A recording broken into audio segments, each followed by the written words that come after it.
अब इसमें मोहम्मद अली साहब मसला ये है, और ये बड़ी सादा सी बात है समझना, फ़र्ज़ कीजिए आपने टायर मंगवाने हैं, अब पाकिस्तान का जो ट्रेडर है वो ड्यूटीज़ पे करके टायर मंगवाएगा, लेकिन अफगानिस्तान जो अपने लिए टायर मंगवा रहा होगा वो ड्यूटी फ्री होंगे, क्योंकि ज़ाहिर है पाकिस्तान में इसको ड्यूटी पे नहीं कर रहे, लेकिन अगर वो यहीं भेज देगा तो वो सस्ते बिक जाएंगे, तो लोकल मार्केट जो है वो तो तबाह हो जाएगी। सादा सी बात है, ये क्यों हो रहा है? जी बिल्कुल, ये बहुत अफसोसनाक है कि बहुत अरसे से जब से अफ़गानिस्तान में कॉन्फ्लिक्ट शुरू हुआ तकरीबन 44 साल पहले, तो ये एक ऐसा बहुत इम्पॉर्टेंट नेशनल सिक्योरिटी का इशू है जिससे सरफ नज़र रहा है फॉर वट एवर रीज़न। हमारा फोकस ट्रेडिशनली जो है वो कन्वेंशनल वॉरफेयर या कन्वेंशनल टाइप ऑफ थ्रेट से रहा है। तो और दूसरी बात ये कि हमने अफ़गान भाइयों को जिस तरह अपने घर में पनाह दी, उनको इज़्ज़त दी, अकोमोडेट किया, वो बहुत ज़्यादा मेरे ख्याल में तारीख़ में शायद ही इसकी कोई मिसाल मिलती हो। अगर आप दूसरे ममालिक को देखें, ईरान को देखें और दीगर तुर्की को देखें, जहाँ कॉन्फ्लिक्ट जोन से शाम से लोग तुर्की में जाते हैं या ईरान में लोग गए अफ़गानिस्तान से, तो उनका तर्ज़ अमल बहुत मुख्तलिफ था। उनको बहुत स्ट्रिक्टली ऑब्ज़र्वेशन में और कैंप्स में रिस्ट्रिक्ट करके रखा गया था। उनको इस तरह खुले बंदों फिरने की इजाज़त नहीं थी। और मैं समझता हूँ कि इन हाइंडसाइट हमें भी अगर इस तरह की एहतियात बरतते तो बहुत सारे जो मसाइल हैं स्मगलिंग के, ड्रग्स के, क्लाशनकोफ कल्चर के, जराइम के और सोशल और अखलाकी मसाइल भी जो बाद में पैदा हुए, उनमें शायद कमी आती। अब आते हैं असल मसले की तरफ। तो अब देखें, असल में जो मैं सबसे इम्पॉर्टेंट बात ये करना चाहता हूँ कि ये जो सॉफ्ट बॉर्डर है ना हमारा वेस्ट का, इससे 3 हमारे नेशनल सिक्योरिटी के बड़े मसले पैदा होते हैं। और ये सिर्फ इकॉनमी नहीं है इसका ताल्लुक़ कि जी ज़ख़ीरा अंदोज़ी हो रही है या आर्टिफिशियल शॉर्टेज हो रही है या स्मगलिंग हो रही है। दूसरा मसला, उन्हीं रास्तों को आप देखें टेररिस्ट भी इस्तेमाल करते हैं। ठीक है। उन्हीं रास्तों को मुनशियात फ़रोश और मुनशियात की स्मगलिंग भी होती है। ठीक है। तो असल में जब आप नॉन ट्रेडिशनल सिक्योरिटी को देखते हैं तो आपके इंटरनल सिक्योरिटी को जो सबसे बड़े चैलेंजेस हैं वो आपके मगरबी बॉर्डर के सॉफ्ट होने की वजह से हैं। और आपका जो सॉफ्ट बॉर्डर से क्या मुराद है? सॉफ्ट बॉर्डर से मुराद ये है कि बदकिस्मती से जितना इफेक्टिव आपके बॉर्डर का कंट्रोल ऑब्वियसली ईस्टर्न बॉर्डर पे है, उतना बदकिस्मती से मगरिब में नहीं है। और उन्हीं रास्तों को, उन्हीं चीज़ों को दहशतगर्द भी इस्तेमाल करते हैं, स्मगलर भी इस्तेमाल करते हैं। अभी देखें ईरान से जो डीज़ल की इतनी ज़्यादा स्मगलिंग हो रही थी, इसी तरह आप देखें कि मुनशियात जो है। अच्छा, मैं अगर आपको UNODA की रिपोर्ट बताऊं, United nation office on drugs की, तो एक वक्त ऐसा था कि पूरी दुनिया में जो हेरोइन की प्रोडक्शन थी उसका 60 से 70% अफ़गानिस्तान से हो रहा था। तो बात असल ये है कि अफ़गानिस्तान, जिस तरह आपने अपने इब्तदाई कलमात में कहा, वो तो सराउंडेड है ना, उसके कुछ रास्ते ऐसे हैं जहाँ से वो मगरबी मार्केट्स तक वो चीज़ें पहुँचती हैं। तो ये जो ब्लैक मार्केट है पूरी दुनिया की, उसका मरकज़ है अफ़गानिस्तान। टेररिज्म भी एक्सपोर्ट करता है, ड्रग्स भी एक्सपोर्ट करता है, क्लाशनिकोफ और असलहा भी क्रिमिनल्स को एक्सपोर्ट करता है। आपको याद होगा, देखें बहुत सीनियर लोगों के, प्राइम मिनिस्टर पुराने गिलानी साहब जो थे, इसी तरह तासीर साहब थे, उनके बेटे तक अगवा हुए थे। वो कहाँ से बरामद हुए थे? वो अफ़गानिस्तान से बरामद हुए थे। यहाँ आपकी गाड़ी चोरी होती है तो पता चलता है कि वो किसी बड़ा मार्केट से निकली है। तो ये सबूत क्या है इसका? इससे साबित ये होता है कि ये एक बहुत बड़ा एक इकोसिस्टम है। इस तरह की मार्केट्स हमारे यहाँ तो वजूद में आ गई हैं, कोई बाड़ा मार्केट, कोई बुश मार्केट, कोई नेटो मार्केट, मुख्तलिफ नामों से मार्केट चल रही हैं। लेकिन इसमें सिर्फ जो अहम बात मैं दोबारा एम्फेसाइज करना चाह रहा हूँ वो ये है कि पाकिस्तान की मईशत, मुनशियात और टेररिज्म, ये जो रूट्स ऐसे हैं, चाहे वो कंटेनर्स हों, चाहे वो ड्रग्स हों, चाहे असलहा हो, चाहे दहशतगर्दी का सामान हो, ये सब इन रास्तों को, तो इसके ऊपर क्रैक डाउन करना एक नेशनल सिक्योरिटी का बहुत इंपॉर्टेंट इम्पेरेटिव है। ठीक है, नेशनल सिक्योरिटी सबसे ज़्यादा इससे मुंसलिक है। बुनियादी तौर पर मोहम्मद अली साहब, ये हमारा अनफॉर्चुनेटली पाकिस्तान जो है ये माफियाज के निर्गे में आया हुआ पाकिस्तान बन गया हुआ है। और ये जो हम अफगान ट्रेड की इन वीकनेसेस का रोना रो रहे हैं, ये भी पाकिस्तान में मौजूद माफियाज़ के बगैर तो शायद मुमकिन नहीं होगा। तो क्या करना, माफियाज़ के ऊपर हाथ डालना पड़ेगा, फिर इस मसले से निपट सकेंगे? जी बिल्कुल। देखें, मैं थोड़ा सा ब्रिगेडियर साहब की बात को आगे बढ़ाता हूँ। पहले तो उसकी अहमियत तो क्विकली थोड़ा सा उसकी सिग्निफिकेंस और स्कोप को आइडेंटिफाई कर लें।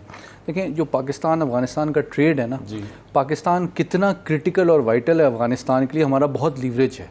हम अपने लीवरेज को, अपने इन्फ्लुएंस को, अपने पावर को बहुत अंडर एस्टिमेट करते हैं। ना सिर्फ ये कि पाकिस्तान के तमाम अजनास और इन चीज़ों के ऊपर अफ़गानिस्तान की 38 मिलियन आबादी, तकरीबन सिंध की आबादी के बराबर एक मुल्क है जो डिपेंडेंट है, बल्कि वो अपनी एक्सपोर्ट्स के लिए भी हमारे ऊपर डिपेंडेंट है। आपको पता है जो अभी IPPs में कोयला यूज़ हो रहा है, तकरीबन $250 मिलियन की पाकिस्तान इंपोर्ट करता है कोयला। और आपको पता है ये जो अफगान तालिबान की गवर्नमेंट आई है, इन्होंने उसकी प्राइसेस उस पर डबल से ज़्यादा टैक्सेशन बढ़ा के हमारे लिए महंगा कर दिया है।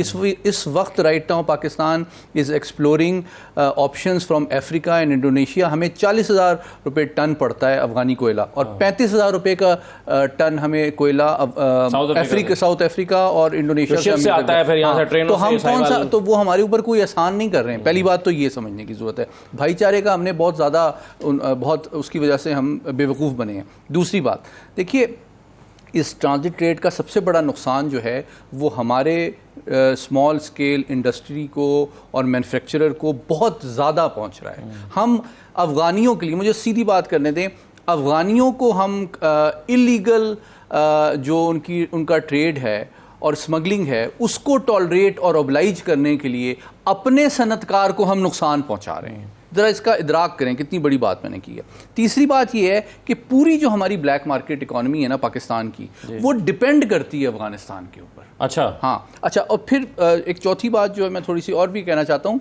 अब आप चाहते हैं, आप CPEC डेवलप कर रहे हैं, और जब आप CPEC डेवलप हो जाएगा तो उसको आप जब ऑपरेशनलाइज करेंगे, आप चाहते हैं कि दुनिया की तिजारत यहाँ से हो, तो वो कैसे होगी कि अगर आपका इतना बैडली मैनेज्ड बॉर्डर कंट्रोल्स होंगे।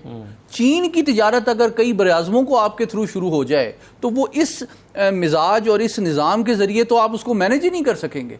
कितनी स्मगलिंग और ब्लैक मार्केट बढ़ जाएगी। पाँचवीं बात यह है कि अगर आप इस ब्लैक मार्केट को क्रैक डाउन करते हैं, इस कंटेनर की जो सारी मूवमेंट है उसको मॉनिटर रिकॉर्ड करते हैं, उसको टैक्स नेट में लेके आते हैं प्रॉपर्ली, तो आपका ना सिर्फ लोकल जो इन्वेस्टर है वो कॉन्फिडेंट होगा, आपका GDP बढ़ेगा, आपकी एक्सपोर्ट्स बढ़ेंगी, आपका टैक्स रेवेन्यू बढ़ेगा, आपका जो फॉरेन इन्वेस्टर का कॉन्फिडेंस बढ़ेगा। वो क्यों इन्वेस्ट करे आपके मुल्क में आके, अरबी और चीनी, जबकि आप अपने ओन पाकिस्तानी इन्वेस्टर और इंडस्ट्रियलिस्ट को सिक्योरिटी प्रोवाइड नहीं करते against black market and smuggling. आप एक मुआहदे के तहत वहाँ से आने वाले ट्रक्स को या वहाँ जाने वाले ट्रक्स को खोल के चेक ही नहीं कर सकते, तो फिर आप उसमें कुछ भी भर के ले आएँ, क्योंकि प्रोडक्शन जो है वो सबसे ज़्यादा अगर वहाँ पे ड्रग्स की हो रही है तो निकलनी तो कहीं ना कहीं से है। वो देखिए, इसको मैं बहुत आसान अल्फाज में एक्सप्लेन करता हूँ। एक गाड़ी है जो पाकिस्तान से अफ़गानिस्तान जा रही है या अफ़गानिस्तान से पाकिस्तान आ रही है, या एक शख्स है जो बॉर्डर क्रॉस कर रहा है पाकिस्तान से अफ़गानिस्तान या वाइस वर्सा। अब अगर वो ड्रग्स कैरी करता है अपने जिस्म के अंदर, या एम्यूनिशन कैरी करता है, या IED कैरी करता है, या सुसाइड जैकेट कैरी करता है, या मुनशियात कैरी करता है, वो तो कुछ भी कैरी, या डॉलर कैरी करता है।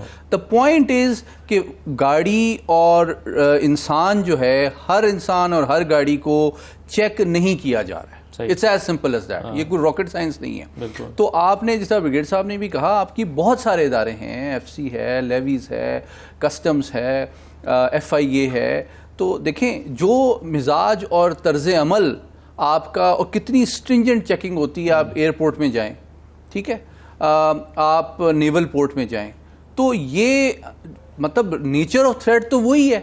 आप जहाज में मनशियात पकड़ी जाती है तो इतनी बड़ी खबर लगती है, तो अगर बॉर्डर पे पकड़ी जाती है तो क्यों खबर नहीं लगती? वो कोई कम थ्रेट है। तो बुनियादी बात यह है कि जैसा ब्रिगेड साहब ने कहा, मैं उससे कम्प्लीटली एग्री करता हूँ कि आपको एक रिस्पॉन्सिबल नॉर्मल स्टेट के तौर पे अगर बिहेव करना है और अपने आप को डेवलप करना है और अपने आप को सिक्योर करना है, तो उसके लिए ज़रूरी है कि आपका जो तर्ज अमल है, मूवमेंट ऑफ इंसान एंड कमोडिटीज़, वो कंसिस्टेंट भी हो, ट्रांसपेरेंट भी हो, अकाउंटेबल भी हो, और कंप्रीहेंसिव और फूल प्रूफ हो तमाम लैंड, एयर, सी के एंट्री और एग्जिट पॉइंट्स पे। ये इससे क्या फ़र्क पड़ता है कि इंसान पैदल जा रहा है या जहाज़ में जा रहा है या गाड़ी में जा रहा है या वो तो ट्रैवल कर रहा है, वो ट्रैवल कर रहा है। तो अगर आपके पास ये लूप होल्स हैं जिसको ब्लैक इकोनॉमी, जिसको स्मगलर, टेररिस्ट, ज़ख़ीरा अंदोज, स्मगलर्स ये सब इस्तेमाल कर रहे हैं, तो उनको आपको प्लग करना है। ये कोई रॉकेट साइंस नहीं है। मैं क्विकली 4 तजावीज़ आपके सामने ही रखना चाहता हूँ आपकी तवासुत से